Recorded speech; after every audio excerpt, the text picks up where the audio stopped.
શ્રી મહાપ્રભુજી જીવના જુદા જુદા ભેદ આપણને સમજાવી રહ્યા છે. જે ઘણીવાર મનમાં આપણને પ્રશ્ન થાય કે આટલું બધું આને સમજાવીએ છતાં આના હૃદયમાં ભાવ કેમ નથી, આટલું બધું આને કહીએ છતાંય એને સમજાતું કેમ નથી. અને ઘણા એવા હોય કે આને તો કોઈએ નથી શીખવાડ્યું છતાં આને કઈ રીતે આવડી જાય છે. આના ઘરમાં તો કોઈ વૈષ્ણવ નથી છતાંય આનું બાળક આવો દૈવી જીવ, આટલું સેવા સત્સંગનો જાણકાર ક્યાંથી? ઘણીવાર આપણને આશ્ચર્ય થાય. મહાપ્રભુજી સમજાવે, આ ભિન્નતા પ્રભુએ જ રચી છે, આ વિવિધતા પ્રભુએ જ રચી છે. પ્રભુ 3 પ્રકારની સૃષ્ટિનું સર્જન કરે છે. એની ચર્ચા ગઈકાલે આપણે થોડી શ્લોકો દ્વારા કરી. પુષ્ટિ, પ્રવાહ અને મર્યાદા. આ 3 પ્રકારના જીવો, 3 પ્રકારનો માર્ગ, અને જેવો જીવ એવી માર્ગમાં એને રુચિ. અને એટલે ઘણીવાર આપણે બીજાને શીખવાડવાની યા પ્રેરણા આપવાના પ્રયાસો જરૂર કરીએ. કારણ ઘણીવાર અન્યના સંગનો આવેશ પણ હોય દૈવી જીવ, પણ એવા સંગના આવેશમાં હોય કે એ દૈવી હોવા છતાં આસુરી ભાવ એનામાં આવૃત્ત થયો હોય. પણ જ્યારે સત્સંગ મળે કે કંઈક થાય તો આપમેળે જાગૃત થાય. અને એટલા માટે પ્રયાસ જરૂર કરવો. પરંતુ પછી એટલો બધો પણ આગ્રહ કોઈના માટે ન રાખી લેવો કે પછી આપણે આપણું અલૌકિક બગાડવા લાગે. ઘણી વાર ઘણા લોકોને જોઈએ, જો ને અમે આટલું કરી પણ મારો બાળક માનતો જ નથી, મારો દીકરો માનતો જ નથી, એમ કરીને પોતે એટલા ઉદ્વેગમાં રહે તો મારે કહેવું પડે કે એની પાછળ તમારો ભાવ ન બગાડતા. એને પ્રભુ ખેંચશે, એની પ્રેરણા થશે ત્યારે એને વિચાર આવશે. આપણે પ્રયાસ કરવા, પ્રેરિત કરવા, જોડવાની કોશિશ કરવી, પણ એટલો બધો હઠાગ્રહ નહીં કરી લેવો જેથી આપણું મન ઠાકોરજીને છોડીને એનામાં રહે કે આ ક્યારે માનતો થાય. મૂળ વાત એ છે, આપણે બાળકોની સામે ઉપદેશક બનીએ છીએ પણ પ્રેરક નથી બનતા. તમે વારે ઘડીએ એને ટોકો ને એ કદાચ તમને કે મમ્મી તું તો આટલા સમયથી હવેલી જાય છે, તારામાં શું ફેર પડ્યો? તું તો આટલા સમયથી સત્સંગ કરે છે, તું તો એવું ને એવો જ છું. તો જ્યારે આ પ્રશ્ન એ મા બાપ સામે દીકરો કરે, ખાલી ઉપદેશક બન્યા હશો તો જવાબ નહીં હોય, પણ પ્રેરક બનશો ને તો તમે કહી શકશો કે બેટા જ્યારથી હવેલી થઈ ત્યારે અમારી અંદર આવું પરિવર્તન આવ્યું, જ્યારથી સત્સંગમાં જતા થયા ત્યારે અમારી આવી સમજ થઈ. જીવનમાં ઘણા પ્રશ્નો, ઘણી મૂંઝવણો, ઘણા ચેલેન્જો આવી ખરા, પણ ઠાકોરજીમાં શ્રદ્ધા રાખીને તો બધેથી ઠાકોરજીએ પાર કરી દીધા. અને જ્યારે આ રીતે પોતાના અનુભવની વાત કરશો, પોતાનું ઉદાહરણ આપશો તો બાળકોને કદાચ વધારે અસર થશે. અને એટલા માટે જુદા જુદા પ્રકારના જીવો છે, વૈવિધ્ય ભગવાનનું સર્જન છે. દુનિયામાં વિવિધતા રહેવાની જ છે. આપણે પરાણે બધાને એક કરવાની જે મહેનત કરીએ છીએ એને કારણે મોટા ઝઘડા થાય છે. જુદા જુદાપણું એ ભગવાન દ્વારા જ સર્જિત છે. પણ આ એક થવાનો એકમાત્ર ઉપાય એ છે કે બીજાના જુદાપણાનો સ્વીકાર કરી લઈએ. હા, મારાથી કોઈ જુદું હોઈ શકે છે પણ આપણો જ છે, આપણા જ છે બધા.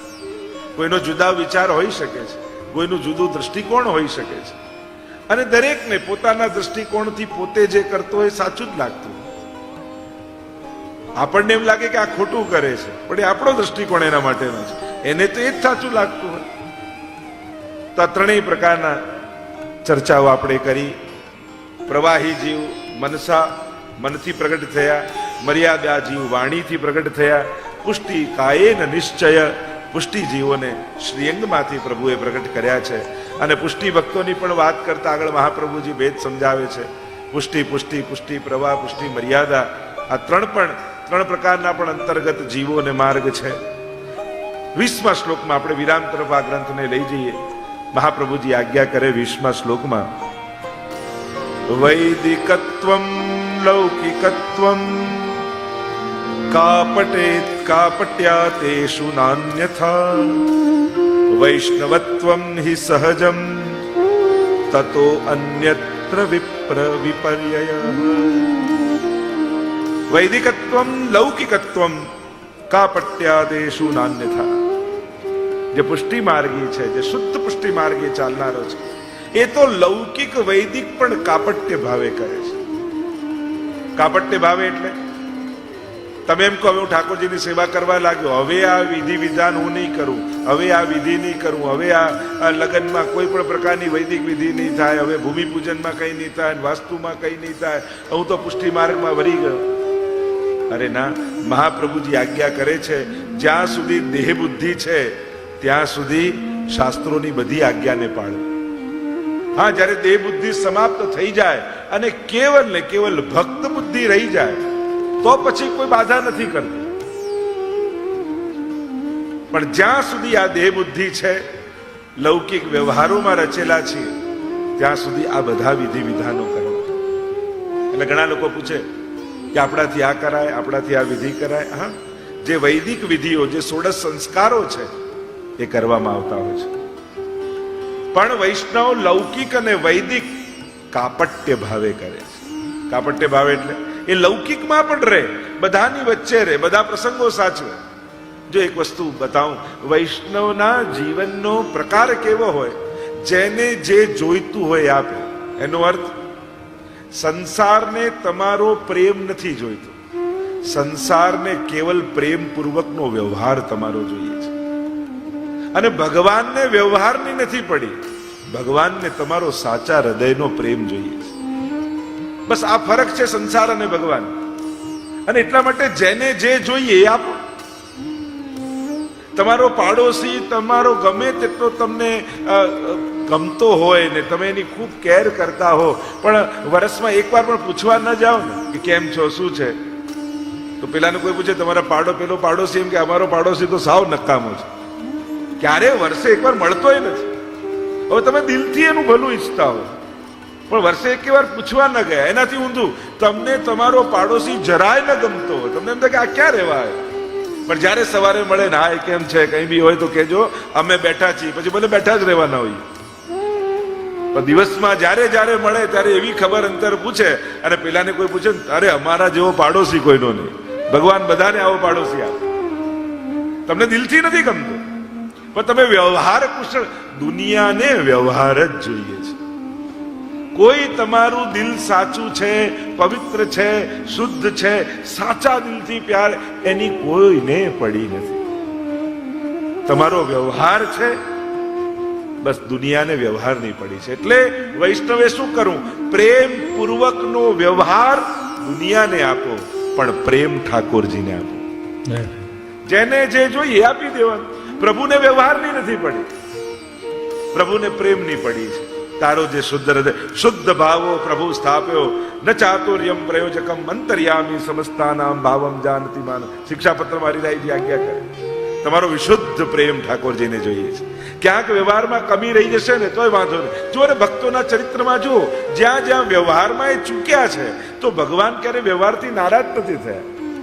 વિદુરજીના પત્ની કદાચ છાલ આપે ને કેળું ફેંકી દે તો એ ઠાકોરજી તો રાજી જ થાય છે, નારાજ નથી થયા. શબરી ચાકી ચાકીને બોર આપે ભગવાનને તો એ ભગવાન નારાજ નથી થયા, સ્વીકાર્યું છે. કારણ કે વિશુદ્ધ પ્રેમ છે, શુદ્ધ પ્રેમ છે. તો લૌકિક અને વૈદિક વૈષ્ણવે કાપટ્ય ભાવથી કરવા. કાપટ્ય ભાવ એટલે મારું ભલું તો ઠાકોરજી જ કરશે, પણ મારા ઠાકોરજીની આજ્ઞા છે શાસ્ત્રોમાં કે આ વૈદિક વિધાનો કરવા, એટલે ભગવદ આજ્ઞા છે એટલે ઠાકોરજીની આજ્ઞા પાડું છું. મારા મહાપ્રભુજી આજ્ઞા કરી છે. મહાપ્રભુજી કર્મ માર્ગ પ્રવર્તક, યાગાદૌ ભક્તિ માર્ગૈક સાધનત્વોપદેશક, આપણા ભક્તિ માર્ગના સાધન છે. એમ મારા મહાપ્રભુજી આજ્ઞા કરી છે એટલે મારે કરવાના છે. પણ મારું ભલું તો ઠાકોરજી જ કરનારા છે. મેં ઘરમાં જઈને યમનાષ્ટક કર્યા ને તો યમુનાજીની કૃપાથી જ મારા ઘરમાં ભલું થવાનું છે. પણ આચાર્યોની આજ્ઞા છે એટલે મારે બધી વિધિ કરવી છે. કાપટ્ય ભાવ એટલે વ્યવહાર ભાવથી કરવું. એને કાપટ્ય ભાવ ભક્તિ માર્ગમાં કહ્યો છે. ઘણી વાર લોકો ન ગમતા હોય છતાંય મનમાં આવે તો આ ઘરમાં આવે ત્યારે આપણે કેવો કાપટ્ય ભાવથી પણ એનો સત્કાર કરીએ છીએ. આવો આવો, અરે કેટલા દિવસે ભૂલા પડ્યા, મનમાં એમ થતું આ ક્યાં આવ્યો. અહીંના છોકરાઓને તો ના ગમે તો કે મમ્મી કહી દે, ના ગમતું હોય તો ચોખ્ખું મોઢા પર. આપણે કહીએ બેટા આપણા સંસ્કારો છે, ઘરમાં આવનારો મહેમાન ભગવાન કહેવાય, એનું અપમાન ન કરાય. આ આપણા સંસ્કાર. પણ સત્કાર કરો, પ્રેમ નથી, આ કાપટ્ય ભાવ. પણ સંસ્કારોને કારણે એને આદર આપીએ છીએ, આ કાપટ્ય ભાવ છે. તો લૌકિક અને વૈદિકમાં આ કાપટ્ય ભાવ વૈષ્ણવે રાખો. નહીં તો ઘણી વાર આપણો ધર્મ બદનામ થઈ જાય. જ્યારથી ઠાકોરજીને પધરાયા અમારા ઘરમાં તો કોઈની સામે જોતા જ નથી, ક્યાંય આવતા જ નથી, ક્યાંય જતા જ નથી, ને કોઈને ત્યાં ખાતા જ નથી. એવી રીતે વ્યવહાર ક્યારે ન કરો જેનાથી લોકો તમારા ધર્મ કે ઠાકોરજીની સામે આંગળી ચીંધે. કોઈ પણ વસ્તુનો એવો અતિરેક ન કરો, કારણ કે હજી આપણે એવા તૈયાર નથી. કારણ કે પછી સમાજ નિંદા કરશે ને તો આપણે પચાવી નહીં શકીએ. કાં પછી કુંમનદાસ કે સુરદાસ જેવા થઈ ગયા હો કે કોઈ ગમે તે બોલે તમને ફરક ન પડતો હોય તો ચાલે. પણ હજી દેહ બુદ્ધિ છે, હજી અહમતા મમતા છે. થોડી પણ કોઈ ગામમાં વાત કરે તો આપણને ઉદ્વેગ થઈ જાય. અને જો ઉદ્વેગ થઈ જાય છે તો એવો અવસર આવા જ ન દો કે તમારા માટે, તમારા કાર્યને કારણે કોઈ ઠાકોરજી સામે આંગળી છે, કોઈ આપણા પુષ્ટિમાર્ગ માટે આંગળી છે. એટલે વ્યવહાર કુશળ રહેવું વૈષ્ણવે. સંસારમાં એવો વ્યવહાર રાખો કે દરેકને એમ લાગે કે અમારી જોડે તો બહુ સારું, અમને તો બહુ સાચે, અમારી જોડે તો બહુ પ્રેમ. પણ આપણે જ જાણીએ કે આપણો પ્રેમ તો ઠાકોરજી માટે છે, પ્રભુ નિમિત્તે છે. આ કાપટ્ય તો આ પુષ્ટિ જીવ છે, એ કાપટ્ય ભાવ. અને વૈષ્ણવત્વમ હિ સહજમ. આપણું વૈષ્ણવતા એ બહુ સહજ છે, સ્વાભાવિક છે. કારણ કે તમારી અંદર પુષ્ટિ ભક્તિનું બીજ છે અને એ બીજ પડ્યું છે એટલે વૈષ્ણવતા સહજ. અને વૈષ્ણવ હંમેશા સહજ હોય. એને દેખાડવાની કે બતાવવાની કે પ્રભાવિત કરવાની કે આકર્ષિત કરી લેવાની કે વાહવા કરાવવાની એવી કોઈ ઈચ્છા વૈષ્ણવને ન હોય.